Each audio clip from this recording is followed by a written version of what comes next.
So, the Milano Cortina 2026 Winter Olympics. Wow. I mean, we all saw the highlight reels, right? Just one breathtaking performance after another. But here's the thing.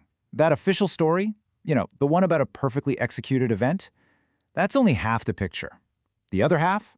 Well, that's a story of some truly unforgettable chaos that, honestly, might have defined these games even more. So yeah, let's dive in.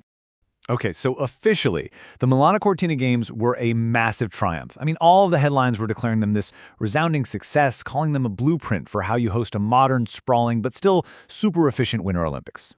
And look, this wasn't just some media hype. The head of the International Olympic Committee herself, Kirsty Coventry, gave this glowing endorsement. So that officially cemented the Games' reputation as, the new gold standard.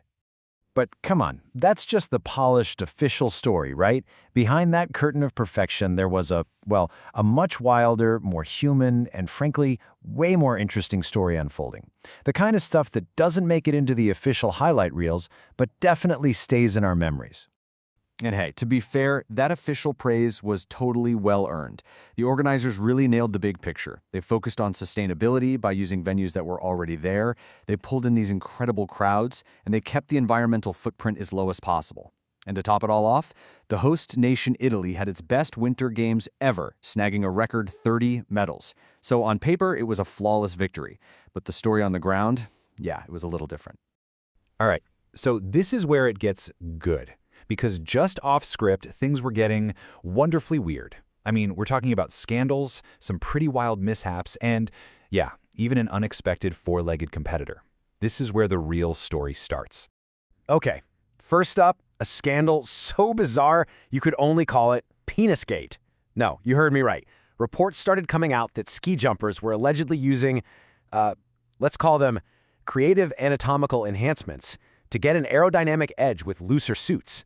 I mean, it got so much attention that the World Anti-Doping Agency literally had to issue a comment on penile enhancement as a performance aid. Seriously, you just can't make this stuff up. And believe me, the weirdness did not stop there. Not even close. We had a Norwegian biathlete who, right after winning a medal, confessed to an affair on live TV. Then there was a wolf dog, named Nazgul of all things, who just decided to storm a cross-country race. Even the normally super polite sport of curling got heated, with the Canadian and Swedish teams apparently telling each other to, well, F off. And get this, to top it all off, the medals themselves were falling apart. Athletes were reporting that they were literally splitting in two. A bit of a rare wobble, I guess we could say, for that famous Italian craftsmanship. But it wasn't all just strange and funny stuff. For the athletes on the ground, these games were an absolute emotional roller coaster. That line between a career-defining triumph and just devastating heartbreak, it was razor thin. Fortunes were changing in the blink of an eye. I mean, just look at these two stories. On one side, you've got the American figure skater Ilya Milanen. They call him the Quad God. This guy hadn't lost a competition in 3 years. He was a complete lock for a medal. But then, a catastrophic free skate. He falls twice and just plummets all the way to 8th place. A total shocker. And then on the flip side, you have the French biathlete Julia Simon. Just months before the games, she was actually convicted of credit card fraud against her own teammate. And what happens? She skates to a redemption gold. It was just that kind of Olympics. You had shocking heartbreak right next to controversial triumph. Okay, but amidst all that drama, there was one story of just pure, unbelievable dominance that stood out. So the question is, how did one small Scandinavian nation completely run the table and leave global superpowers just in its wake? Yeah, the final medal count really tells the whole story. Norway finished right at the top with a staggering 18 gold medals and 41 total. That left the United States in a distant second. And get this, that 18 gold haul, it's a brand new record for any country in the entire history of the Winter Olympics.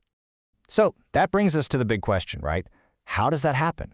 How does a country with a population of just 5.7 million people so thoroughly outperform a nation of 342 million?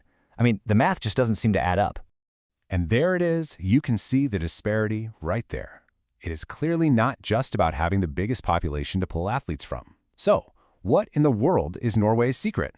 Well, the answer, according to experts like Professor Geir Jordet, is actually surprisingly simple, and it's deeply cultural. It's not about forcing this cutthroat competition on kids from a young age. Instead, their whole system is built on 3 things: collaboration, communication, and care. They put a huge emphasis on fun and just participation, and they believe that's what stops young athletes from burning out. So, when all the snow finally settles and the headlines start to fade, what is the real legacy of the Milano Cortina Games? You know, what's the story we're all going to be telling years from now? Was it the flawless execution and this new standard of efficiency they set? Or was it all the pandemonium? You know, the scandals, the drama, the stray dog, the broken medals? Which one really defines these games? You know, maybe the answer is both. Maybe the new standard for an Olympic Games isn't just about being perfect. Maybe it's also about embracing all the messy, unpredictable, and deeply human moments that happen when the whole world comes together to compete. Because at the end of the day, isn't that the stuff we truly remember?